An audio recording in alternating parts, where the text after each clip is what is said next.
Boa noite a todos, sejam bem-vindos. Vamos dar continuidade ao nosso curso de Direito Constitucional.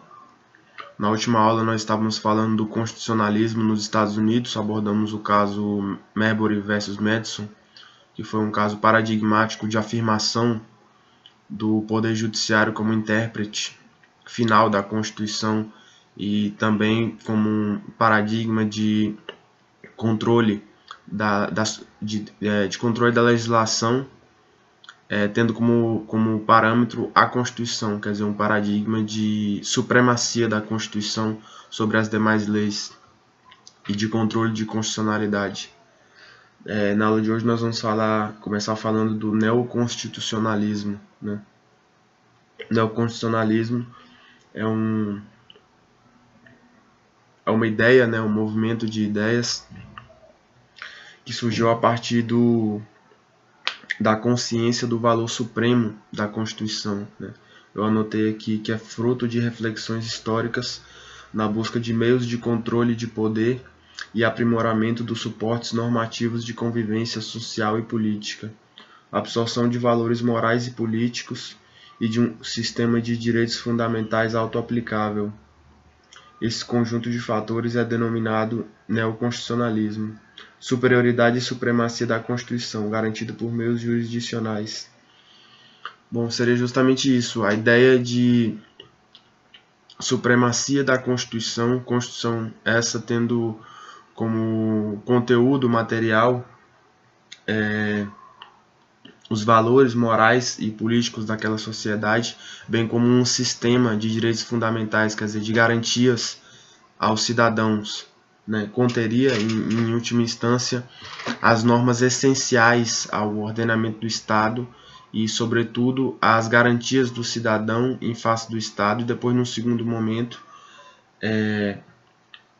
no primeiro momento, as garantias do cidadão em face do Estado em caráter negativo, liberal, e depois, num momento posterior, em caráter positivo, prestacional, né? O neoconstitucionalismo seria isso, a supremacia da Constituição, né? Por conseguinte, a colocação de meios para garantir essa supremacia, que seria justamente o controle de constitucionalidade, e essa Constituição tendo como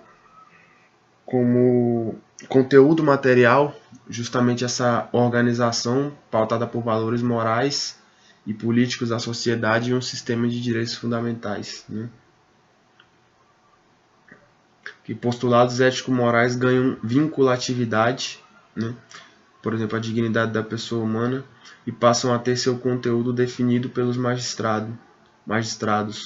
Positivação dos valores fundamentais da ordem da vida comum. Cabe ao magistrado podar os abusos cometidos por ação ou omissão do legislador.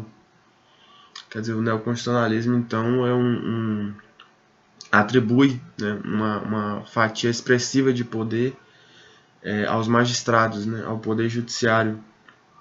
O magistrado, como intérprete final da Constituição, ele vai julgar a ação do legislador, quer dizer, a lei, à luz do contido na Constituição, né? E consta aqui também que determinados postulados éticos e morais que estavam, como nós vimos, no plano do direito natural, no plano ali filosófico, metafísico, eles ganham vinculatividade, né? Por exemplo, na nossa Constituição, o princípio da dignidade da pessoa humana, que está disposto de forma expressa, estando disposto ali positivado, ele é um fundamento invocável, né, numa demanda judicial.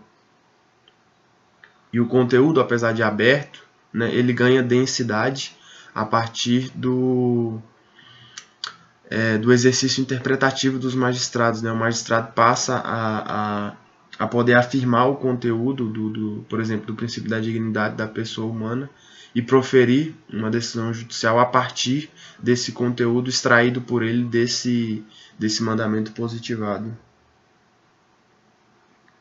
Bom, passando para a parte 2 aqui do livro do Gilmar Mendes.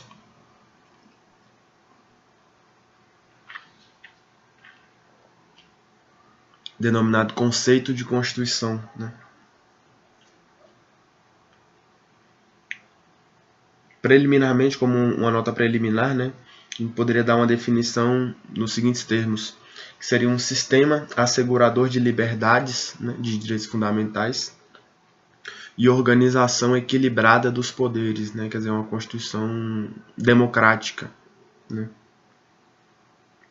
que pressupõe esse equilíbrio de poderes para que não haja um poder absoluto que venha a suprimir justamente as liberdades, né, as garantias fundamentais.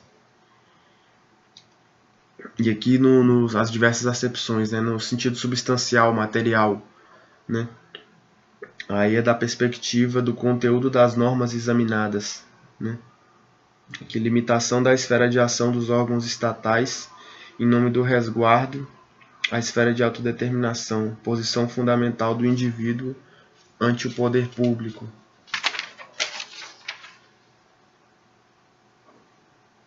Seriam quer dizer, as normas, quer dizer, seriam os elementos que dizem respeito ao conteúdo da Constituição, né? Em primeiro lugar, essa preservação da esfera de determinação do sujeito, quer dizer, a preservação da sua liberdade em face do arbítrio estatal, do poder, das intervenções do Estado, né? E aqui no segundo plano, mais moderno, a partir vamos dizer, da instituição do Estado Social, né? A redefinição social, com a redução das desigualdades, um papel de integração nacional e de justiça social, né? É justamente isso, quer dizer, uma disparidade muito grande entre na sociedade, né? Quer dizer, uma ponta com muito e outra ponta com muito pouco, né? Gera uma desintegração do país, gera, vamos dizer, uma divisão, né, do país, e a função da Constituição é justamente atuar no sentido contrário dessa divisão, quer dizer, atuar no sentido de integração nacional, e para isso seria necessária a justiça social, quer dizer, em alguma medida tentar atenuar essas desigualdades, né? Aqui também na perspectiva moderna tem que se ter em vista a sociedade plural, né? Com atenção aos interesses dos diferentes setores. Quer dizer, a sociedade ela não é composta ela não é uniforme, né? Há diversos grupos, há conflitos de interesses, né? E a Constituição tem que de alguma forma articular esses conflitos, quer dizer, o interesse da população rural, da população urbana, do empresariado, dos trabalhadores, tudo isso, né? Dos sindicatos e etc. Né? Aqui também que a Constituição, da perspectiva material, quer dizer, da substância, dos preceitos ali contidos, ele deve traçar também a arquitetura normativa básica do Estado, que é justamente o que a gente vê na nossa Constituição, a atribuição ali de competências, né? Por exemplo, cabe à União legislar sobre isso, isso e isso, os Estados sobre isso, isso e isso, né? Determinação ali da observância nas constituições estaduais dos preceitos contidos na Constituição Federal, né? Que seria o chamado princípio da simetria, quer dizer, a Constituição seria vamos dizer, um modelo, um molde para as constituições dos estados que devem obediência, né, ao modelo federal, né? E em última análise, a Constituição deveria estabelecer, né, as bases, né, para a convivência livre e digna, as bases que vão ser especificadas e pormenorizadas por meio das leis, que vão encontrar justamente sua fonte de legitimidade e validade na Constituição, né? A Constituição estabeleceria ali as bases, né, como temos nos direitos e garantias fundamentais, nos fundamentos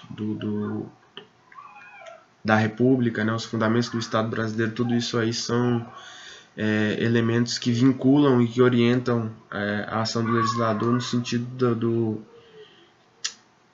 da edição de leis para a promoção dessa convivência livre e digna. E aqui justamente da perspectiva moderna, né, que soma-se à função tradicional, quer dizer, a função de garantir a liberdade dos cidadãos, a função intervencionista, né, que é justamente ponto de vista da justiça social e da integração nacional, e de prestação de serviços, né?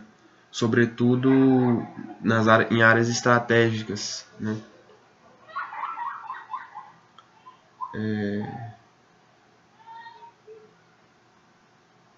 Aqui também da perspectiva material, a Constituição positiva princípios e critérios de aplicação do ordenamento jurídico, quer dizer, no âmbito do direito civil, né, por exemplo, o princípio da função social da propriedade, no âmbito do processo penal, diversos princípios, o princípio da culpabilidade, da individualização da pena, do devido processo legal, que vai repercutir no processo penal, processo civil, em todos os ramos processuais. Há princípios ali na Constituição que são propriamente princípios de ramos do direito, princípios gerais e princípios aplicáveis também a determinados ramos, né, questão dos direitos sociais ali, do direito do trabalho, né, princípios de direito previdenciário, né, ali a universalidade de cobertura, coisa e tal, né.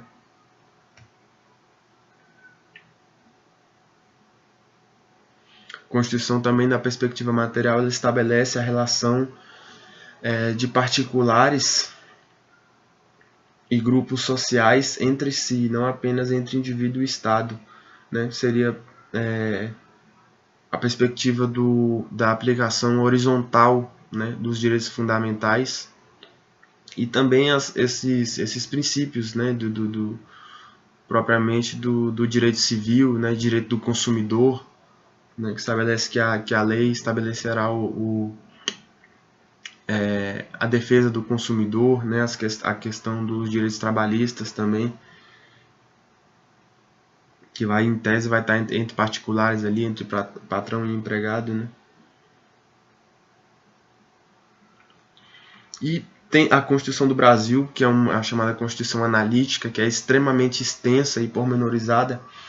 Ela trata de questões que, a princípio, nada tem a ver com a ação estatal e com a organização política, né? Por exemplo, a Constituição do Brasil trata de questões de matrimônio e família, né? Questões de propriedade e herança, questões relativas aos fundamentos do direito penal, né? Princípios de ensino, né? Questões atinentes à liberdade religiosa e etc., né? Em resumo, seria o seguinte, né? A Constituição, na perspectiva material, trata da estrutura dos poderes públicos e do exercício desse poder, né? Quer dizer, tem ali descrita a função do poder judiciário, do poder executivo, legislativo, os limites de atuação do poder legislativo, as competências legislativas, competências materiais, né? O modo de estruturação do poder judiciário.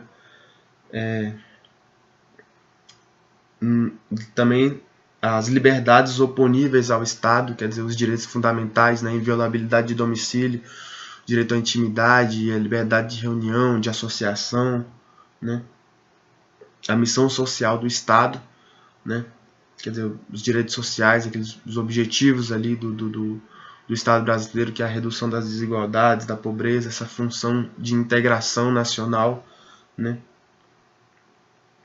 e a articulação dos interesses da sociedade plural, né? Estão previstos ali resguardo aos direitos dos índios, né? Tem ali a igualdade entre homem e mulher, né? Direitos dos trabalhadores, direito do consumidor, uma perspectiva fracionária da pluralidade, né? Que se encontra na sociedade e que está, de alguma maneira, pelo menos as bases as bases que vão assegurar os interesses dessas frações, né, estão em alguma maneira previstas em alguma medida previstas na Constituição. Bom, e no sentido formal, né, de uma perspectiva meramente de forma, né, de estrutura, de aparência, né, em alguma medida, seria o documento escrito e solene, né, por meio de procedimento específico, né, que positiva as normas jurídicas superiores, né? Isso é uma perspectiva meramente formal, sem atentar para a substância das normas que estão contidas ali.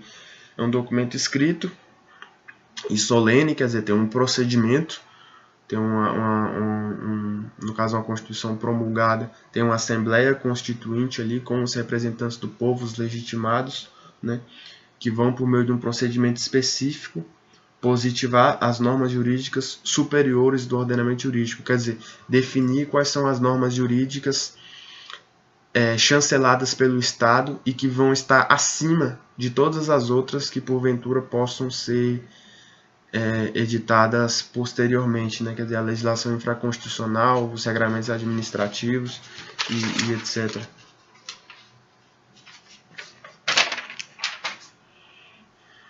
Dá uma pausa aqui.